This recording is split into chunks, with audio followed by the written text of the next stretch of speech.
हाय पिलामाने welcome to my channel Pragya study zone. देख ये लिखी मो बुझे क नंबर देला निम्नलिखित प्रश्नर उपयुक्त उत्तर पाखरे तारा चिन्ह देबा। एक नंबर देछि पठित कवितारे केउ मानको दहन करबा पई कवि कहछंती।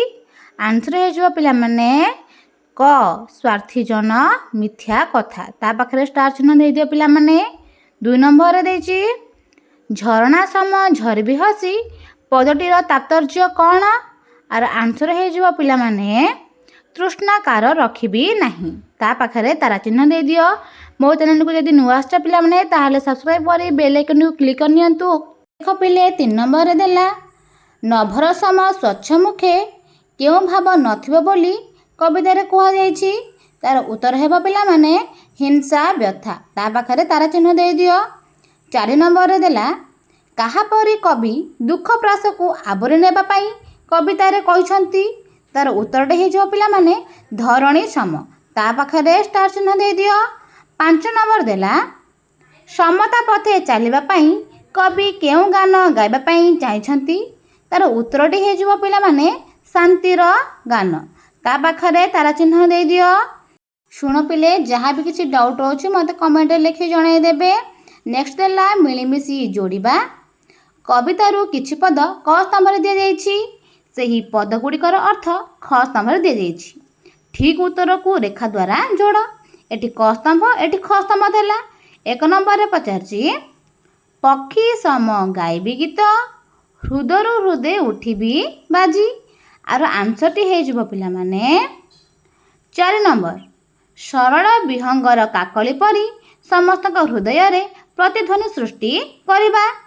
2 नंबर देला पिला माने देखो गर्व भरे धर्मे करी कर्मे मोर टेकिबी सिर। आर आंसर टी हेजिबो पिला माने 1 को जीव स्वाभिमानर सह धर्म को वरण करी कर्म करी चलिबा। बुझिले। 3 नंबर देला रुग्ण जन पारुसे रही शुश्रूषारे लागिबी तार। आर आंसर हेजिबो पिला माने 2 रुग्ण जनर सेवा ही माधव सेवा।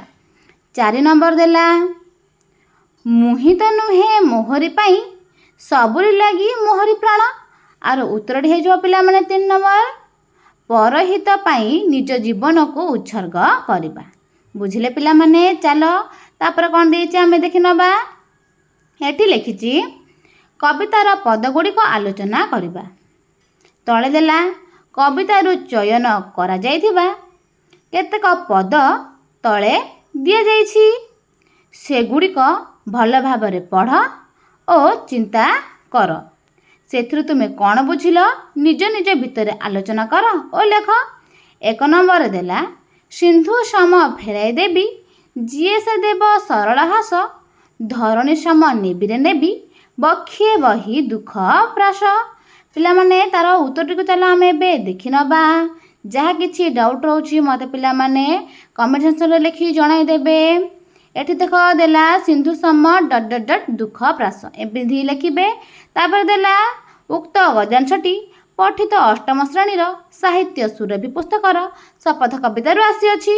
एठारे कवि अनंत पट्टनायक उदारता कृतज्ञता और सहनशीलतार उच्च आदर्श को चित्रण करछंती।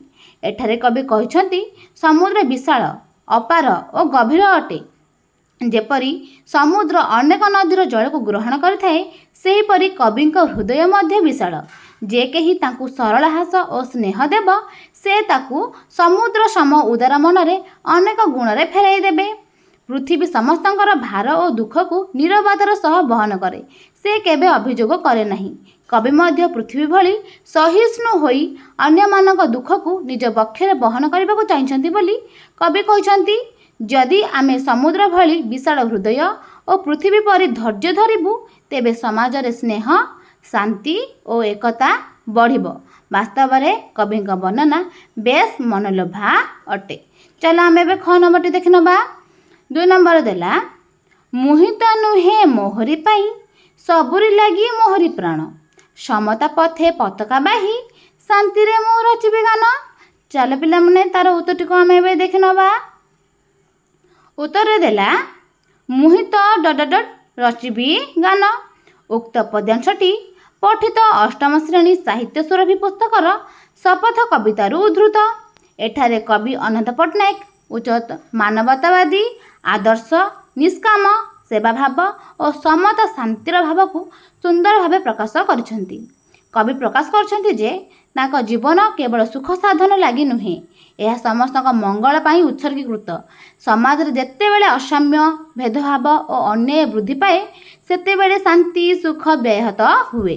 ସେତିକିବେଳେ ସମତା ସପକ୍ଷରେ ଦୃଢ଼ ଭାବରେ ଦଣ୍ଡାୟମାନ ହୋଇ ନେତୃତ୍ୱ ନେବାକୁ କବି ଆଗଭର ହେବେ। ସମତା ଓ ଶାନ୍ତିର କବିତା ରଚନା କରି ସମାଜକୁ ନୂତନ ଦିଗ୍ଦର୍ଶନ ଦେବେ। ବାସ୍ତବରେ କବିଙ୍କ ବର୍ଣ୍ଣନାଟି ବେଶ୍ ଶିକ୍ଷଣୀୟ ଅଟେ। ପିଲାମାନେ ଏଠି 3 ନମ୍ବରରେ ଦେଲା, ଝରଣା ସମ ଝରିବି ହସି ତୃଷ୍ଣାକାର ରଖିବି ନାହିଁ, ଶସ୍ୟ ଦଳେ ଧରିବି ଲସି ଭୋକିର ଭୋକ ଜୀବରେ କାହିଁ। ଚାଲ ପିଲାମାନେ ତାର ଉତ୍ତରଟିକୁ ଆମେ ଏବେ ଦେଖିନେବା। ଉତ୍ତର ହେଲା ଝରଣା ସମ ... ଯିବାରେ କାହିଁ। ଉକ୍ତ ପଦ୍ୟାଂଶଟି ଅଷ୍ଟମ ଶ୍ରେଣୀ ସାହିତ୍ୟ ସୁରଭି ପୁସ୍ତକର ଶପଥ କବିତାରୁ ଆସିଅଛି। ଏଠାରେ କବି ଅନନ୍ତ ପଟ୍ଟନାୟକ ଝରଣା ସଦୃଶ ହୋଇ ସମସ୍ତଙ୍କ ତୃଷା ନିବାରଣ କରିବେ ଓ ସବୁଜ ସତେଜ ଶସ୍ୟ ହୋଇ ଭୋକିଙ୍କର ଭୋକ ମେଣ୍ଟାଇବେ ବୋଲି ପ୍ରକାଶ କରିଛନ୍ତି। କବି ଝରଣା ସଦୃଶ ହସି ହସି ବହିବେ ଅର୍ଥାତ୍ ସଦା ସଚେତନ ଓ ଆନନ୍ଦମୟ ଭାବରେ ଲୋକଙ୍କର ସେବା କରିବେ, କାହାକୁ ତୃଷାର୍ତ ରଖିବେ ନାହିଁ, ସମସ୍ତଙ୍କୁ ନିଜ ସୁମଧୁର ଜଳ ଯୋଗାଇ ଜଗତବାସୀଙ୍କର ମଙ୍ଗଳ କରିବେ ବୋଲି କହିଛନ୍ତି। ଝରଣା ଯେପରି ନିଃସ୍ୱାର୍ଥପର ସହ ପୃଥିବୀବାସୀଙ୍କୁ ଜଳ ଯୋଗାଏ, ସେପରି କବି ମଧ୍ୟ ଜଗତର କଲ୍ୟାଣ କରିବାକୁ ଚାହୁଁଛନ୍ତି। ଆହୁରି ମଧ୍ୟ କବି ସବୁଜ ସତେଜ ଶସ୍ୟ ପରି ଭୋକିଙ୍କର ଭୋକ ମେଣ୍ଟାଇବେ, କାହାକୁ ଭୋକିଲେ ରହିବାକୁ ଦେବେ ନାହିଁ। ଭୋକିଙ୍କର ଭୋକ ଓ ଶୋଷୀଙ୍କର ଶୋଷ ଦୂର କରିବା ଲାଗି ତାଙ୍କର ଜନ୍ମ ବୋଲି କବି କହିଛନ୍ତି। ସାମ୍ୟବାଦୀ ଚେତନାରେ ଅନୁପ୍ରାଣିତ କବି ପ୍ରଚଳିତ ସମାଜର ତୃଷା ଓ ଭୋକକୁ ଦୂର କରି ଶୋଷଣମୁକ୍ତ ସମାଜ ଗଠନ କରିବେ। ବାସ୍ତବରେ କବିଙ୍କ ପ୍ରସଙ୍ଗଟି ଉଚ୍ଚ କୋଟିର ଅଟେ। ଦେଖ ପିଲେ, ତାପରେ ଦେଲା ଅନୁମାନ ଓ କଳ୍ପନା। ଆସ ମିଳିମିଶି ଆଲୋଚନା କରିବା। କ ନମ୍ବରରେ ଦେଲା, ପଠିତ କବିତାରେ ଶପଥର ଆହ୍ୱାନ ଦିଆଯାଇଛି। ତୁମ ବିଚାରଧାରାରେ କେଉଁ କେଉଁ ଶପଥ ଅଧିକ ମହତ୍ତ୍ୱପୂର୍ଣ୍ଣ ଏବଂ କାହିଁକି ଆଲୋଚନା କର ଏବଂ ଏହି ବିଷୟରେ ଏକ ପରିଚ୍ଛେଦଟିଏ ଲେଖ। ଚାଲ ପିଲାମାନେ ଆମେ ପରିଚ୍ଛେଦଟିକୁ ଏବେ ଦେଖିନେବା କିପରି ଲେଖିବେ। ଉତ୍ତର, ଏହି କବିତାରେ କବି ନେଇଥିବା ଶପଥମାନଙ୍କ ମଧ୍ୟରୁ କେତେକ ବିଶେଷ ମହତ୍ତ୍ୱପୂର୍ଣ୍ଣ। ପ୍ରଥମେ ସେ ଅଦୃଶ୍ୟମ ଧୈର୍ଯ୍ୟ ଧରିବାର ଶପଥ ନେଇଛନ୍ତି, ଯାହା ଜୀବନରେ ଧୈର୍ଯ୍ୟ ଓ ସାହସର ଆବଶ୍ୟକତାକୁ ପ୍ରକାଶ କରେ। ବିପଦ ବା ବଜ୍ରପାତ ସମ ପରିସ୍ଥିତିରେ ମଧ୍ୟ ଧୀର ରହିବା ତାଙ୍କର ଦୃଢ଼ ପ୍ରତିଜ୍ଞାକୁ ଦର୍ଶାଏ। ଦ୍ୱିତୀୟତଃ ସେ ସିନ୍ଧୁ ସମ ଉଦାର ହୃଦୟ ରଖିବା ଓ ଧରଣୀ ସମ ଦୁଃଖ ସହିବାର ଶପଥ ନେଇଛନ୍ତି। ଏହା ମାନବତା, କୃତଜ୍ଞତା ଓ ସହିଷ୍ଣୁତାର ମହତ୍ତ୍ୱକୁ ଉଦ୍ଘାଟିତ କରେ। ତୃତୀୟତଃ ରୁଗ୍ଣ ଜନ ପରୁଷେ ରହି ଶୁଶ୍ରୂଷାରେ ଲାଗିବେ ବୋଲି ସେବା ଭାବର ଶପଥ ନେଇଛନ୍ତି, ଯାହା ପରୋପକାର ଓ କରୁଣାର ସର୍ବୋଚ୍ଚ ଦୃଷ୍ଟାନ୍ତ। ଏହିସବୁ ଶପଥ ଗୁଡ଼ିକ କବିଙ୍କ ଉଚ୍ଚ ଚରିତ୍ର ଓ ଆଦର୍ଶ ମନୋଭାବକୁ ପ୍ରକାଶ କରୁଛି। ଚାଲ ପିଲାମାନେ ଖ ନମ୍ବର କ'ଣ ଦେଇଛି ଏବେ ଦେଖିନେବା। ଖ ନମ୍ବରରେ ଦେଲା, ଧରଣୀ ସମ ନେବିରେ ନେବି ବକ୍ଷିଏ ବହି ଦୁଃଖ ପ୍ରାସ। ଉକ୍ତ ପଦରେ କବିଙ୍କର ଆହ୍ୱାନକୁ ସାର୍ଥକ କରିବା ନିମିତ୍ତ ତୁମେ କେଉଁ ଭଳି କାର୍ଯ୍ୟ କରିପାରିବ କଥା ଭାବୁଛ, ଆଲୋଚନା କର। ଚାଲ ପିଲାମାନେ ତାର ଉତ୍ତରଟିକୁ ଆମେ ଏବେ ଦେଖିନେବା। ଉତ୍ତର ହେଲା, ପ୍ରଥମେ ଆମକୁ ସହାନୁଭୂତିଶୀଳ ହେବା ଦରକାର। ଅନ୍ୟମାନଙ୍କ ଦୁଃଖକୁ ଅନୁଭବ କରିବା ଓ ତାଙ୍କ କଥା ଧୈର୍ଯ୍ୟର ସହ ଶୁଣିବା ଏକ ମହାନ ଗୁଣ ଅଟେ। ଦ୍ୱିତୀୟତଃ ଆମେ ସେବାମୂଳକ କାର୍ଯ୍ୟରେ ଯୋଗ ଦେବା ଉଚିତ। ରୋଗୀଙ୍କ ସେବା, ଗରିବମାନଙ୍କୁ ସାହାଯ୍ୟ କରିବା, ବୃଦ୍ଧମାନଙ୍କୁ ସମ୍ମାନ ଓ ଅସହାୟମାନଙ୍କୁ ଆଶ୍ରୟ ଦେବା ଆଦି। ତୃତୀୟତଃ ଆମକୁ ସହନଶୀଳ ଓ କ୍ଷମାଶୀଳ ହେବା ଦରକାର। ଯେପରି ପୃଥିବୀ ସମଗ୍ର ଭାରକୁ ନୀରବତାର ସହ ବହନ କରେ, ସେହିପରି ଆମେ ମଧ୍ୟ ଛୋଟ ଛୋଟ ଅପମାନ ଓ କଷ୍ଟକୁ ଧୈର୍ଯ୍ୟର ସହ ସହିବା ଉଚିତ। ସର୍ବୋପରି କବିଙ୍କ ଆହ୍ୱାନକୁ ସାର୍ଥକ କରିବା ପାଇଁ ଆମକୁ ଦୟା, ସେବା, ସହନଶୀଳତା ଓ ପରୋପକାରକୁ ଜୀବନର ଆଦର୍ଶ କରିବା ଉଚିତ। ତେବେ ଆମେ ପୃଥିବୀ ପରି ବିଶାଳ ହୃଦୟ ଧାରଣ କରି ଅନ୍ୟମାନଙ୍କ ଦୁଃଖକୁ ହ୍ରାସ କରିପାରିବା।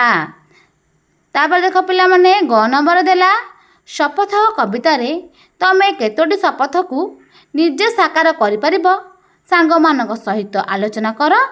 ଚାଲ ପିଲାମାନେ ଉତ୍ତରଟିକୁ ଆମେ ଦେଖିନେବା। ଏବେ ଶପଥ କବିତାରେ ବର୍ଣ୍ଣିତ ଅନେକ ଆଦର୍ଶଗତ ଶପଥ ମଧ୍ୟରୁ ମୁଁ କିଛି ସହଜ ଶପଥ ନିଜ ଜୀବନରେ ସାକାର କରିବାକୁ ଚେଷ୍ଟା କରିବି ବୋଲି ସାଙ୍ଗମାନଙ୍କ ସହ ଆଲୋଚନା କରିବି। ଉଦାହରଣ ସ୍ୱରୂପ, ରୋଗୀ ଓ ଅସହାୟ ଲୋକଙ୍କ ନିକଟରେ ରହି ସେମାନଙ୍କର ସେବା ଶୁଶ୍ରୂଷା କରିବି। ଦୃଷ୍ଟିହୀନ ଶାରୀରିକ ଅକ୍ଷମ ଲୋକମାନଙ୍କୁ ଦରକାର ବେଳେ ବାଟ ଚାଲିବାରେ ଓ ଅନ୍ୟ କାମରେ ସାହାଯ୍ୟ କରିବି। ଏହାଛଡ଼ା ମନରେ କୌଣସି ହିଂସା ଭାବ ନ ରଖି ସମାଜର ସମସ୍ତଙ୍କ ସହ ଶାନ୍ତି ଓ ସମାନତାରେ ରହିବା ପାଇଁ ମୁଁ ନିଶ୍ଚିତ ଭାବରେ ଶପଥ ନେଇପାରିବି। ବୁଝିଲେ? ଚାଲ ଆମେ ନେକ୍ସଟ ଦେଖିବା। ଘ ନମ୍ବରରେ ଦେଲା, ସମାଜର କେଉଁ କେଉଁ ବର୍ଗର ବ୍ୟକ୍ତିମାନଙ୍କୁ ସହାୟତା ପ୍ରଦାନ କରିପାରିବ ପଠିତ କବିତା ମାଧ୍ୟମରେ ଆଲୋଚନା କର। ଚାଲ ପିଲାମାନେ ଉତ୍ତରଟିକୁ ଆମେ ଦେଖିବା। ପ୍ରଥମେ ଆମେ ରୋଗୀ ଓ ଦୁର୍ବଳ ଲୋକମାନଙ୍କ ସହାୟତାରେ ନିୟୋଜିତ ହେବୁ। ରୋଗୀମାନଙ୍କ ପାଖରେ ରହି ସେମାନଙ୍କର ସେବା ଶୁଶ୍ରୂଷା କରିବୁ। ଦ୍ୱିତୀୟତଃ, ଅନ୍ଧ ଓ ଅକ୍ଷମ ବ୍ୟକ୍ତିମାନେ ଆମର ସହାୟତାର ଆଶ୍ରା କରନ୍ତି। ତେଣୁ ଆମେ ସେମାନଙ୍କର ହାତର ବାଡ଼ି ହୋଇ ସେମାନଙ୍କୁ ପଥ ପ୍ରଦର୍ଶନ କରି ସହାୟକ କରିବୁ। ତୃତୀୟତଃ, ଗରିବ ଓ ଅସହାୟ ଲୋକମାନେ ଆମ ସହାୟତାର ଯୋଗ୍ୟ ଅଟନ୍ତି। ସେମାନଙ୍କୁ ଆବଶ୍ୟକୀୟ ଖାଦ୍ୟ, ବସ୍ତ୍ର ଓ ଶିକ୍ଷା ଦେଇ ସମାଜରେ ସମାନତା ସୃଷ୍ଟି କରିବୁ। ଶେଷରେ ଆମକୁ ଏହି କବିତା ଶିକ୍ଷା ଦେଲା ଯେ ସମାଜର ପ୍ରତ୍ୟେକ ଅନ୍ଧ, ଅକ୍ଷମ, ଅସହାୟ, ରୋଗୀ ଓ ନିରାଶ ବ୍ୟକ୍ତିଙ୍କ ପାଇଁ ଆମେ ସର୍ବଦା ସହାୟକ ହେବା। ବୁଝିଲେ ପିଲାମାନେ? ସବୁକିଛି ଜଲ୍ଦି ଜଲ୍ଦି ନୋଟ୍ କରିନିଅ। ନେକ୍ସଟ ଦେଲା ଭାଷା ବିଚାର। କରେ ଲେଖିଛି, ପଠିତ କବିତାରେ କବି କେଉଁପରି ହେବା ପାଇଁ ଶପଥ ନେଇଛନ୍ତି ନିମ୍ନ ରେଖାଚିତ୍ରରେ ଥିବା ଶୂନ୍ୟ କୋଠରୀରେ ଲେଖ। ଶପଥ, ଏଠି ଥିଲା ସୂର୍ଯ୍ୟ ସମ ଜଳିବି। ପିଲାମାନେ ଦେଖିନିଅ। ତାପରେ କ'ଣ ଲେଖିବ? ଚନ୍ଦ୍ର ସମ ଢଳିବି। ତାପରେ ପକ୍ଷୀ ସମ ଗାଇବି ଗୀତ। ଅଦ୍ରି ସମ ଧୈର୍ଯ୍ୟ ଧରିବି। ଝରଣା ସମ ଝରିବି। ଧରଣୀ ସମ ସହିବି। ଏସବୁ ଶପଥ କବି କବିତାରେ ନେଇଛନ୍ତି। ଚାଲ ପିଲାମାନେ ଆମେ ନେକ୍ସଟ ଦେଖିବା। ଏଠି ଖ ନମ୍ବରରେ ଦେଲା, କବିତାରୁ ଅଣାଯାଇଥିବା କିଛି ଶବ୍ଦ ତଳେ ଦିଆଯାଇଛି ଏବଂ ସେହି ଶବ୍ଦମାନଙ୍କର ପାର୍ଶ୍ୱରେ କେତେକ ସମାନାର୍ଥ ବୋଧକ ଶବ୍ଦ ଦିଆଯାଇଛି। ଯେଉଁ ଶବ୍ଦଟି ସେମାନଙ୍କ ମଧ୍ୟରୁ ଅଲଗା ଅର୍ଥ ବୁଝାଉଛି ତା ଦେହରେ ଗୋଲ ବୁଲାଅ। ଶବ୍ଦ ଏଠି ଥିଲା ସମାନାର୍ଥ ବୋଧକ ଶବ୍ଦ ଦେଲା। ସୂର୍ଯ୍ୟର ସମାନାର୍ଥ ଶବ୍ଦ ରବି ଆଉ ଦିବାକର ହେବ, ସୁଧାକର ହେବନି। ସେମିତି ପବନର ଅନଳ ହେବନି, ଅନଳ ଅର୍ଥ ନିଆଁ। ଅଦ୍ରି, ଅଦ୍ରି ଅର୍ଥ ପିଲାମାନେ ଆମର ହେଇଯିବ ପଡ଼ିଆଟା ଆମର ଅଲଗା ହେଇଯିବ। କାହିଁକି ନା ଶିଖର ଆଉ ପର୍ବତ ଗୋଟେ ହେବ, ପଡ଼ିଆଟା ଅଲଗା ହେବ। ଧରଣୀର ଅର୍ଥ ପିଲାମାନେ ଆମର ଅଲଗା ହେଇଯିବ, ସୂତା ଅଲଗା ହେଇଯିବ। ବୁଝିଲେ? ଧରା ଓ ବସୁଧା ଗୋଟେ, ସୂତା ଅଲଗା। ସୂତା ଅର୍ଥ ହେଉଛି ପିଲାମାନେ ଝିଅ। ପଦ୍ମ, ପଦ୍ମର ହେବ ପିଲାମାନେ ପଙ୍କଜ ଆଉ ଅରବିନ୍ଦ। ଠିକ୍ ଅଛି, ଅଲଗା ହେବ କ'ଣ? ଆମର ପରାଗଟା ଅଲଗା ହେଇଯିବ। ତା ଚାରିପଟେ ଗୋଲ ବୁଲେଇ ଦିଅ। ଜହ୍ନ, ଜହ୍ନର ପିଲାମାନେ ଶଶୀ ହେବ, ନିଶାକର ମଧ୍ୟ ହେବ, କିନ୍ତୁ ଶସ୍ୟ ହେବ ନାହିଁ। ତେଣୁ ଶସ୍ୟ ଚାରିପଟେ ଗୋଲ ବୁଲେଇ ଦିଅ। ବୁଝିଲେ ପିଲାମାନେ? ଜଲ୍ଦି ନୋଟ୍ କରିନିଅ। ଦେଖ ନେକ୍ସଟ ଦେଖିବା। ଗ ନମ୍ବରରେ ପଚାରିଛି, କବିତାରେ ଥିବା ନିମ୍ନଲିଖିତ କ୍ରିୟାପଦକୁ ନେଇ ବାକ୍ୟ ଗଠନ କରି ଚାର୍ଟ କାଗଜରେ ଲେଖିବା ଓ ଶ୍ରେଣୀ କକ୍ଷରେ ଟାଙ୍ଗିବା। ଦେଖ ଏଠି ଥିଲା ଜଳିବି। ଅଜ୍ଞାନ ଅନ୍ଧକାର ଦୂର କରିବା ପାଇଁ ମୁଁ ଜ୍ଞାନ ଦୀପ ହୋଇ ଜଳିବି। ତାପରେ ଲେଖିଲା ଢଳି। ତାର ଉତ୍ତର ହେବ ସୂର୍ଯ୍ୟ ପଶ୍ଚିମ ଦିଗରେ ଢଳି ଗଲେଣି। ତାପରେ ଦେଲା ଖେଳି। ପ୍ରାଙ୍ଗଣରେ ପିଲାମାନେ ଖେଳି ବୁଲନ୍ତି। ତାପରେ ଦେଲା ଝରିବି। ମେଘ ହୋଇ ଆକାଶେ ଉଠି ପୁଣି ବର୍ଷା ହୋଇ ଝରିବି। ତାପରେ ଦେଲା ଦହିବି। ଅନ୍ୟାୟ ଓ ମିଥ୍ୟାବାଦୀ ଲୋକଙ୍କୁ ମୁଁ ଅନଳ ସାଜି ଦହିବି। ପିଲାମାନେ ନେକ୍ସଟ ଦେଲା ଗାଇବି। ମୁଁ ପକ୍ଷୀ ସମ ଖୋଲା ଆକାଶରେ ବୁଲି ବୁଲି ଗାଇବି। ତାପରେ ଦେଖ ପିଲାମାନେ ପାଠ୍ୟ ବହିର୍ଭୂତ କାର୍ଯ୍ୟ ଯାକ ଦେଇଛି। ଏସବୁ ପିଲାମାନେ ଆପଣମାନେ ନିଜେ କରିବେ। ଏଇଟା ସେଲ୍ଫ ୱାର୍କ ଅଟେ। ଯଦି ପିଲାମାନେ ମୋ ଭିଡ଼ିଓଟି ଭଲ ଲାଗିଛି ତାହେଲେ ଲାଇକ୍ କରିନେବେ। ଆପଣ ସମସ୍ତଙ୍କ ସାଙ୍ଗମାନଙ୍କ ପାଖକୁ ସେୟାର କରିନେବେ। ଯଦି ଚ୍ୟାନେଲକୁ ମୋ ନୂଆ ଆସିଛନ୍ତି ତାହେଲେ ସବସ୍କ୍ରାଇବ୍ କରି ବେଲ୍ ଆଇକନଟିକୁ କ୍ଲିକ୍ କରିନେବେ। ଥ୍ୟାଙ୍କ ୟୁ ଫର୍ ୱାଚିଂ ପିଲାମାନେ। Subscribe now.